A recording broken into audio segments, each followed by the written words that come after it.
Well, I'm the last one, and thank you for attending. We all are tired. I'm tired, and hello again for anyone who was in the morning. So now I'm going to talk about Ceph weather report. So I'm going to talk what is new with Ceph, with the last few releases. So we're going to talk what's new in Joule, which is the latest long-term version, and what is new in Karkan, that word is out, and Luminous. So Ceph has a long-term release and a short-term release, one after the other. Those are, and they have numbers. So Hammer was in March 15, and actually Hammer 10 is out now. I think it will be the last Hammer version. In Finale, it was in November 15, and it's a short-term version, so it's not supported anymore. Joule went out in April 16, and it's going to be supported for a while now. And Karkan is out from January. We are really sad that it's a short-term release, but that's life. And Luminous is planned to April 17. So let's start with Joule. So I'm not going to go in detail into Ceph. Ceph is very complex. I will go really quickly what Ceph is. So we have three services that Ceph provides. CephFS for POSIX file system. We have RBD for block storage and Redis Gateway. I hope everybody here, I assume, knows Ceph and doesn't need more details. If so, you can see the video from the morning. Sorry, we don't have time, it's a short presentation. They all use a library for object storage API, libRedis. And underneath we have the Ceph cluster Redis that provide the distributed object storage. So first we start with CephFS because everyone always asks me about CephFS. So we waited a long time for CephFS, and it's stable at last in Joule. But we have several limitations. We only recommend using single active MDS, the metadata server. You can have many standbys, but only one active, and do not use snapshots. We have repair and disaster recovery tools, and we have integration with Manila, and we add a lot of authentication improvements. So this is a bit more about the MDS. So we want to scale file performance. So the I/O path is scaled by adding OSDs to the systems, and of course using SSDs is always good for performance. You can have lots of memory files and a very large file system, and MDS has cache to better performance. And the cache is limited, or the cache size is related to the active set you use and not the number of files you have in your file system. And you can add more RAM to the MDS to improve the performance. And we always recommend using SSDs for the metadata pool. And this mod. So this is a picture of MDS. So the idea of MDS, it's a metadata server, but it's dynamic. You actually, each metadata server handles a part of your file system according to the load. So a metadata server can actually serve one directory if it's very loaded, and the idea it will be active and dynamic, and we actually can see that it stops being loaded and maybe serve more directories. So all the file system is dynamically partitioned. We have consistent caching, so client can use cache, and they are coherent. and we have invalidation in case of update. And support blocking. We have RStats and more other stuff. So snapshots are disabled by default in Joule, and we hope by Luminous they will be enabled by default. So snapshots are object granularity. RBD has per-image snapshots, and Ceph can snapshot any subdirectory. Let's move a bit. We have FSCK and recovery tools. The FSCK runs, we have online operations to fix your file system. At the moment in Joule, it's manual. And in Karkan, the scrubbing will be automatic in Karkan or Luminous. And we have disaster recovery tool to rebuild the file system in case of failure. There is integration with the Manila. It's ongoing. The moment Joule is integrated into Mythica, but I don't know about the newer OpenStack version. I'm less involved in OpenStack.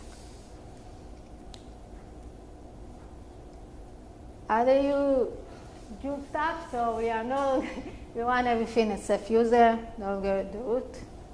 We have SE Linux support, systemd is complete. We are now also have Ceph Ensemble to install Ceph using Ensemble. CLI bus completion, and Calamari mods. We build for ARM, we have also ARM build, and Art64 for CentOS 7, Ubuntu and Centennial, and the ARM are for Debian Jessie. RBD. So RBD supports now image mirroring. That means you mirror the image to a different node. This is asynchronous replication to a different cluster. And the replicas are crash consistent. The replica is per image. We use a data journal for an image in order to support the crash consistency. There's a daemon called RBD mirror, and it needs to be that does all the work. So that's other RBD stuff. I'm less familiar with those. So we have fast diff, deep flattening. You can turn off many features, turn on off, and RBD DU, and better CLI. Redis Gateway. So we have in Joule, we've written all the multi-site, the Geo applications. So we no longer use the sync agent for the Geo application. Everything is done by the Redis Gateway itself.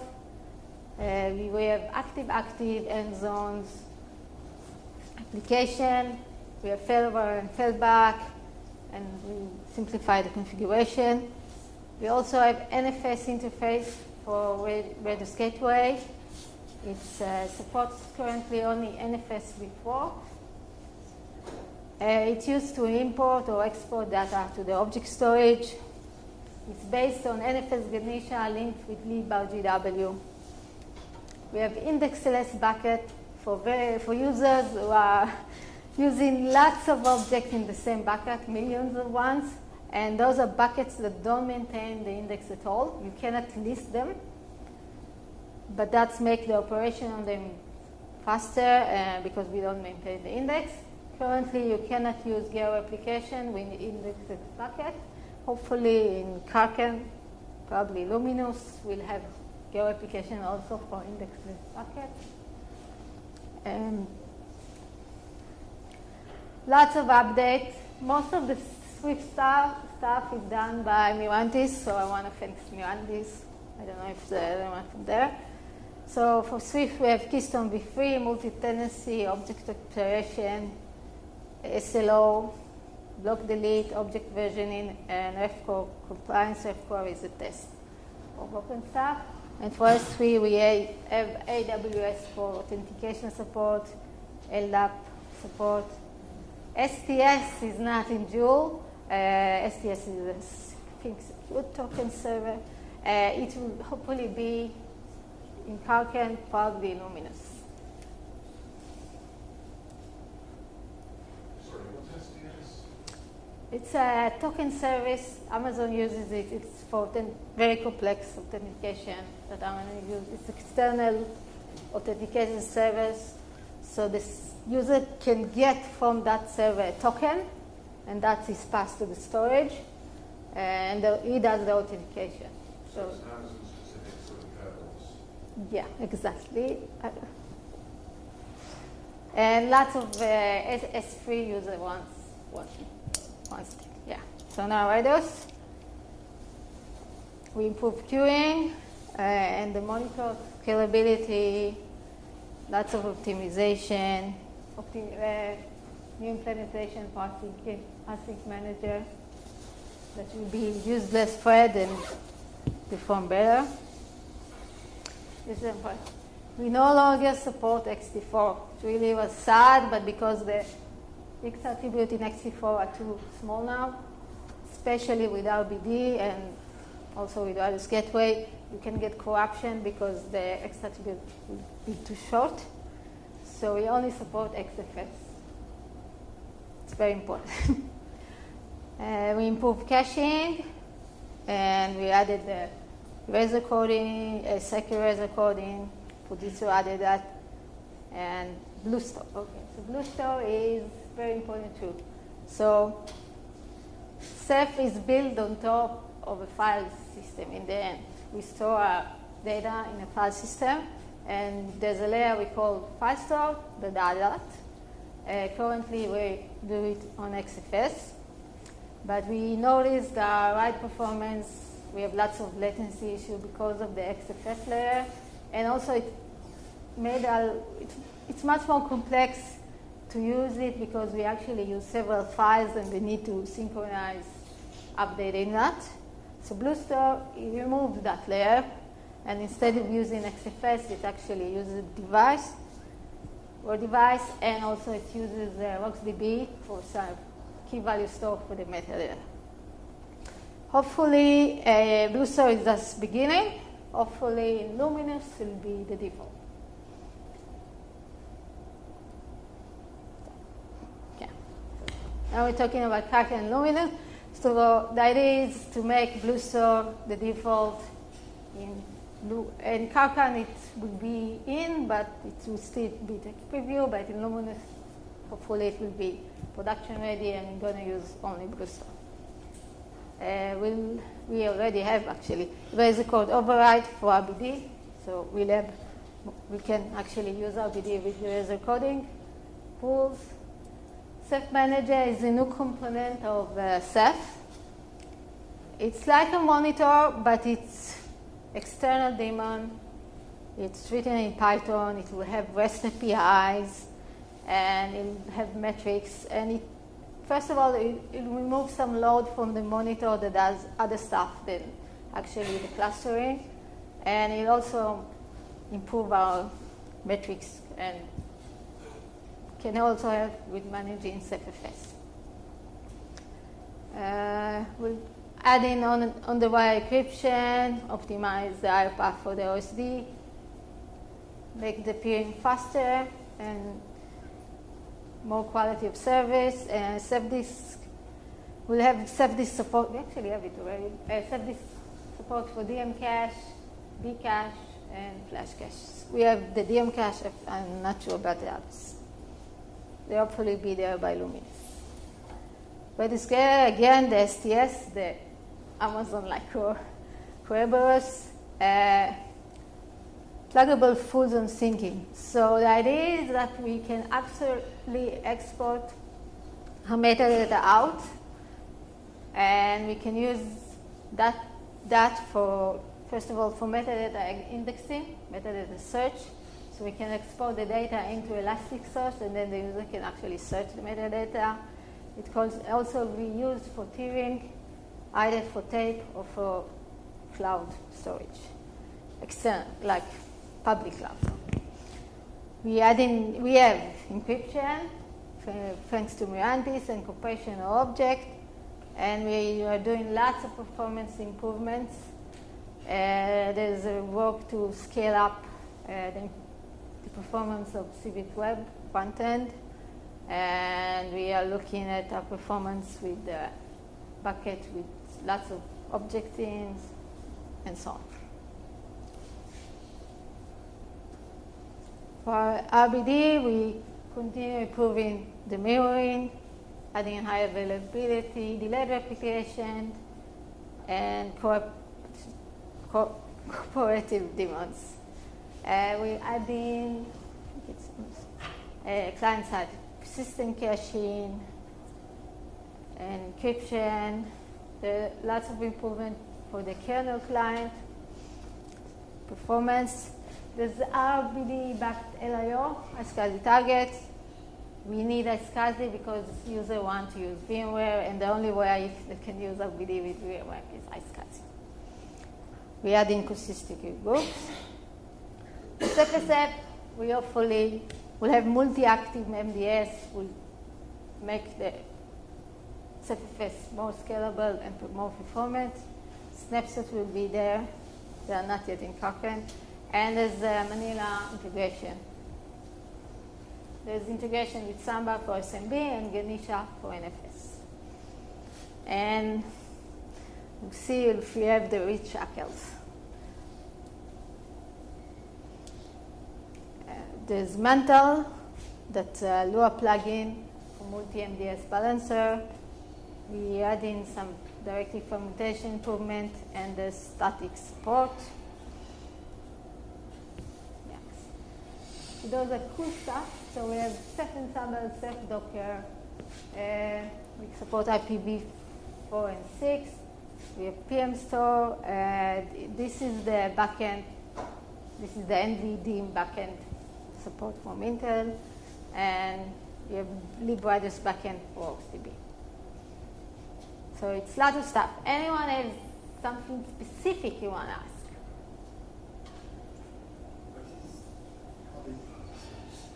What is Ceph Ansible and Ceph Docker? So Ceph Ansible is a way to deploy Ceph in Ansible. And Ceph Docker is a way to deploy Ceph in Docker. So Ensemble, it says all the YAML file for Ensemble and how to. And Ceph Docker, I didn't play it for a while, but it's a way to run Ceph in containers in Docker and deploy it that way. Yes? You had the link in your earlier presentations to the 500 OSPs with the reservation drives. Yeah. Every time I've asked the presentation about the drives, they've been saying, oh, well, we'll come back to you. So I've never heard anything about this for actually buying them. Do you know anything about that? For what? Yeah, me too. Again, the 500. The 500 OSPs where they use the drives themselves as OSPs instead of having a server. Yeah, well, it's an external project. So you can try on the mailing list. Sorry? Can you try on Ceph mailing list? Okay. See if anyone knows about it. Probably say it, maybe. Yeah? Will you be able to run a Ceph cluster without Ceph Manager? Yes. Ceph Manager is an additional daemon. Do you know? Do we have to have Ceph Manager in a cluster? I'm not sure. So the purpose of Ceph Manager is to offload a lot of the stuff that's in the MON right now when it comes to like the API access and statistics and analytics gathering out of the cluster.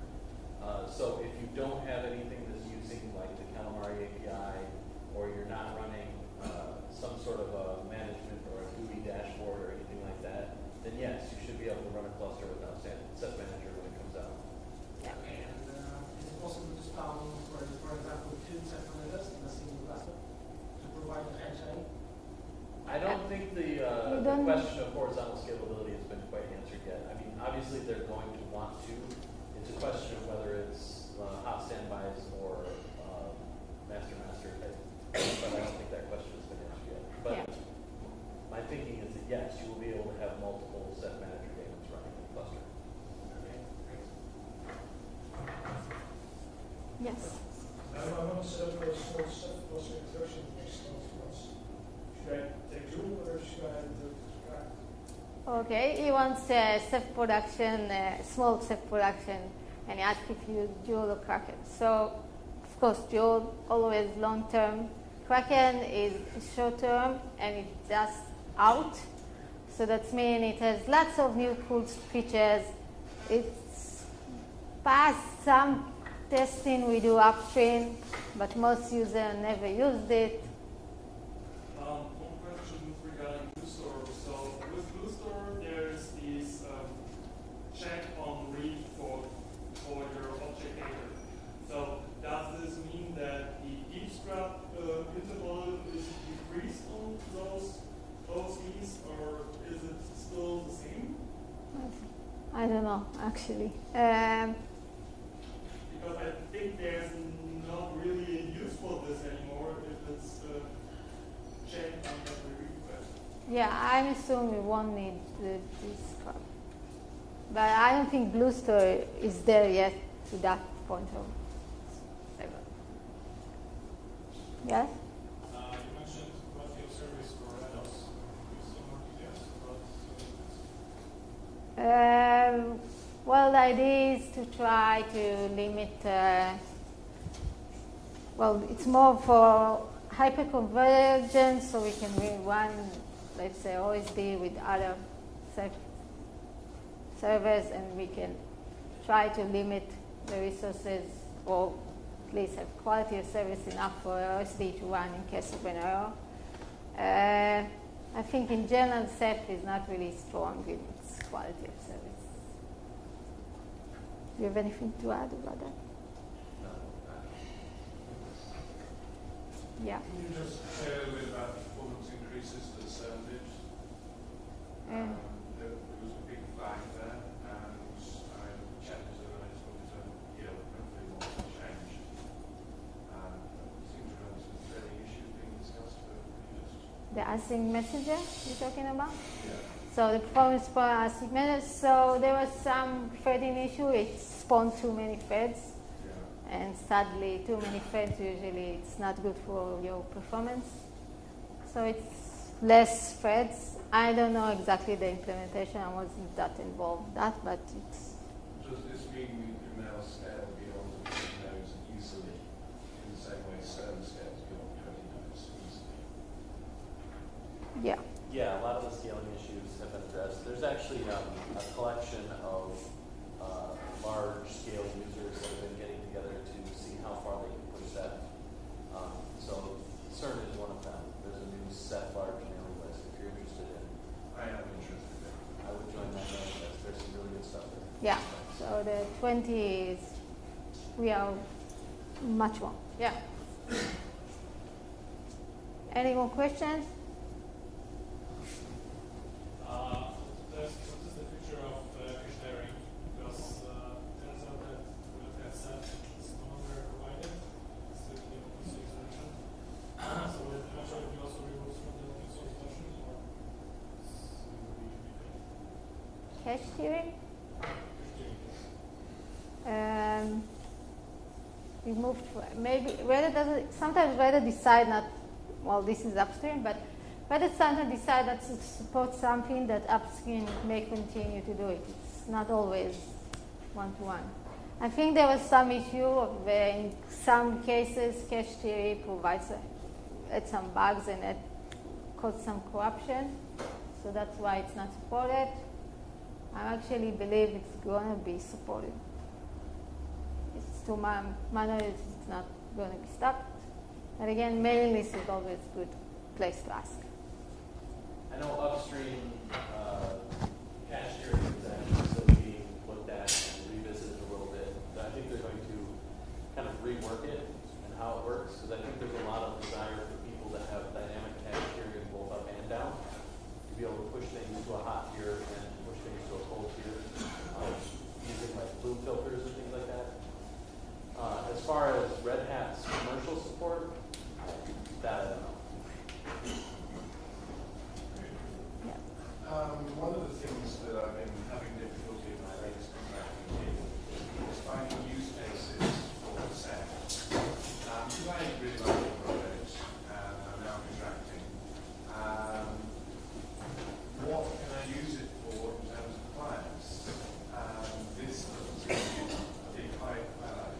No, I didn't talk about. So I can say, for example, we're going a lot with we're talking about big data. So Hadoop on the Redis Gateway is something we're talking about. Ceph should be also perform well for also large deployments. I'll just add aptly as a backend to S3 and can be used with Ceph. What? Aptly, this is Debian packaging, mirroring, and repository generation. Oh, cool.